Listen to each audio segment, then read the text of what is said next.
Salut, c'est Trado, je suis content de vous retrouver pour la mise à jour de l'indice parisien. Alors aujourd'hui, le CAC a perdu près de 0,9% en séance avant de se ressaisir avec une clôture en léger territoire positif, puisque c'est plus 0,08%.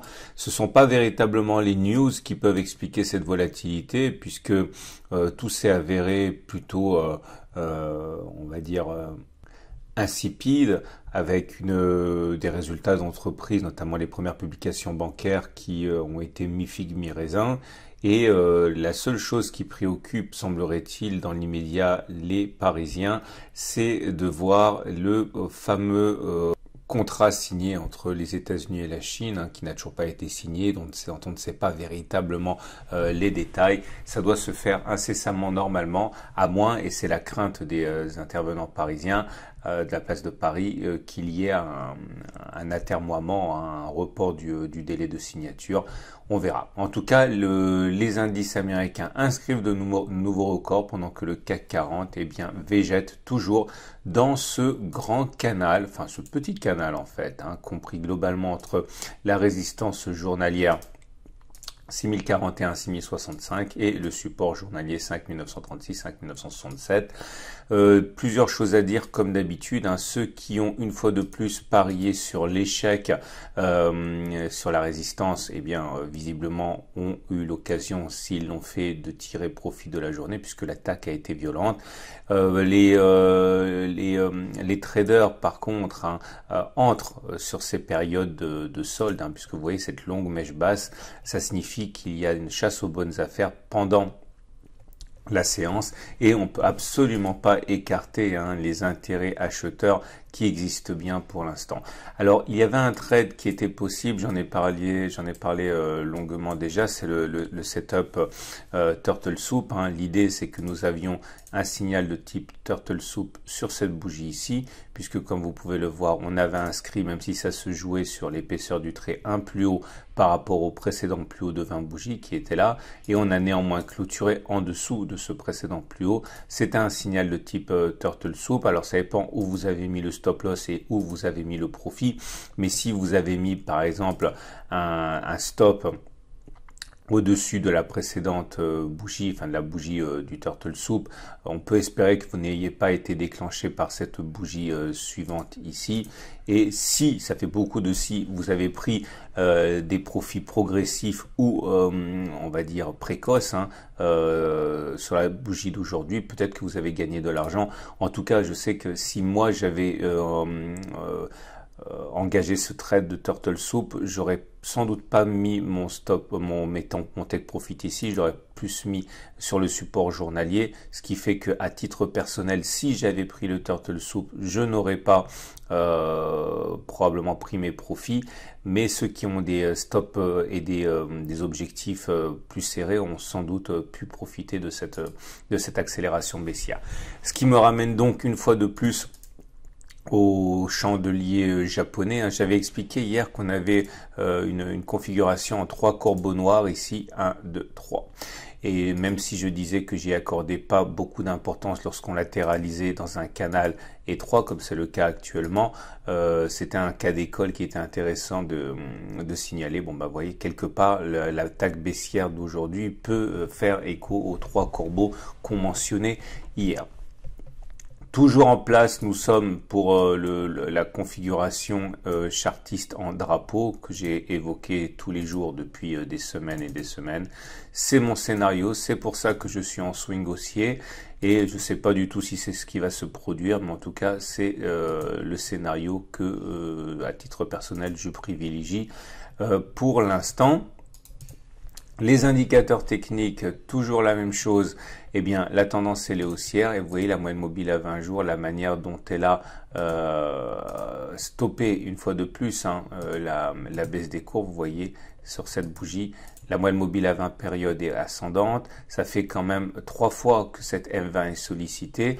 L'attaque a été plus profonde aujourd'hui, mais la M20 a quand même été préservée.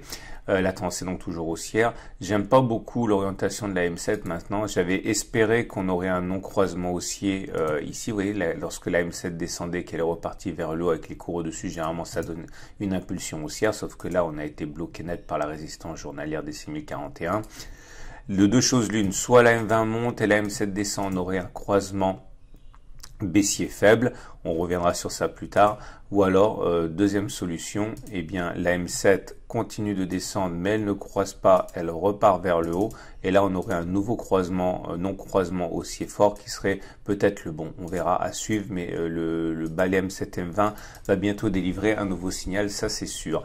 La contraction des bandes de Bollinger supérieures et inférieures montre la réduction de la volatilité qui est d'ailleurs compatible complètement avec l'évolution dans un canal horizontal. N'oubliez pas que la Bollinger supérieure et la Bollinger inférieure constituent statistiquement des supports et des résistances. Donc plus on se rapproche de cette Bollinger supérieure, plus vous aurez des traders qui vont mettre en place des stratégies de type je vends au contact de la Bollinger supérieure, je mets un stop en dehors et je vise une accélération baissière au moins égale au stop loss. Ça c'est possible, mais c'est surtout pour de l'intraday. Et on bascule du côté du SAR. Alors, pour voir la tendance de fond, le super trend n'est absolument pas menacé. La tendance est toujours aussi au regard du super trend. C'est le SAR qui pourrait éventuellement faire l'objet de discussions un petit peu plus approfondies. Parce que regardez, vous le savez très très bien, lorsque le SAR casse, il est rare, très rare que l'on n'aille pas plus bas que la bougie de cassure. Ça a été le cas par exemple sur cette cassure du SAR, on est allé plus bas. Ou alors la cassure du SAR ici, on est allé plus bas. Comme vous pouvez le voir, le SAR a été cassé aujourd'hui. Mais ce qui est intéressant à noter surtout, c'est que voilà, on est dans des cas un petit peu hybrides où à titre personnel, je peux rien faire de ce signal parce que, vous voyez, le SAR a été cassé, mais il a été cassé avec la mèche. Le corps, lui, clôture bien au-dessus. C'est-à-dire que si on regardait les clôtures et pas simplement les bougies en entier, eh bien, le SAR n'aurait pas été cassé. Ou encore, si vous préférez, à titre personnel, je n'accorde pas d'importance à la cassure du SAR là, parce que, encore une fois, le corps a préservé le SAR. Donc voilà, tant pis, c'est un signal qui aurait pu être intéressant à analyser, mais qui ne le sera pas, du moins pour moi. Je ne regarde même pas les indicateurs techniques, vous le savez, parce que j'accorde pas d'importance lorsqu'on est en période de congestion latérale comme ça. Je passe directement à l'Ichimoku. Et voilà ce que l'on a. Sur l'Ichimoku, la tendance, elle est évidemment toujours clairement haussière. Vous le voyez au fait que le nuage monte, vous voyez au fait que la Kijun monte et vous voyez au fait que les cours sont au-dessus de la Tenkan. Néanmoins, cet aplatissement de la Tenkan, en fait un gruyère puisqu'il est régulièrement transpercé sans que ça veuille rien dire du tout. Mais surtout, ça montre que la tendance de court terme manque de pêche. Elle est justement un petit peu amorphe, cette tendance, et c'est tout l'esprit de cette dérive latérale. Maintenant, service après-vente oblige, on revient à ce vieux signal que j'ai signalé, enfin vieux signal, ça fait une semaine, que j'ai signalé sur la lagging span et qui peut-être apporte son épilogue sur la séance de mardi. Je l'avais dit, je le répète, on avait eu un signal baissier qui a été donné par le fait que la lagging span avait cassé l'oblique au même titre que les cours avaient cassé l'oblique. J'avais dit que des traders Ichimoku allaient sans doute s'engouffrer là-dedans. On peut éventuellement considérer que l'attaque baissière à laquelle on a assisté aujourd'hui fait écho à ce signal baissier que l'on avait. J'en sais rien, mais en tout cas c'est compatible. Et dans ces conditions, il n'y a aucune raison d'ailleurs pour que ce soit terminé. Voilà, je vous souhaite une excellente journée. Et je vous invite à regarder l'article que j'ai publié sur le blog et qui est en fait un article qui n'a pas été écrit par moi mais par Grégory, qui est un très bel article dont j'aurais aimé être l'auteur, mais je ne le suis pas. C'est sur le cycle d'apprentissage du trader.